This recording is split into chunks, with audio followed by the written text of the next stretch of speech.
మీరు ఓడిపోయారు, నాకు పార్టీ ఇవ్వాలి. పార్టీ ఏంటి? ఏం లేదు, చిన్న పందెం వేసుకున్నాం అంతే. నేను అందంగా ఉండనని నీతో చెప్పిస్తానని తనతో చెప్పాను.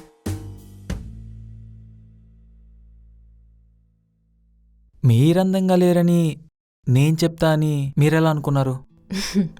నువ్వు నన్ను ప్రేమించావు కదా.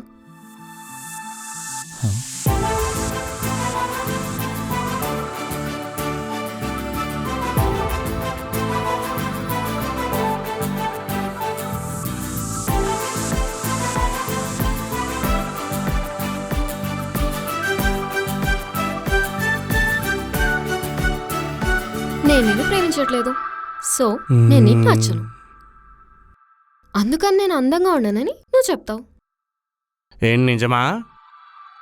మీరు ఊరుకోండి సార్, తనేదో ప్రాంక్ చేస్తాను, మీరు రండి.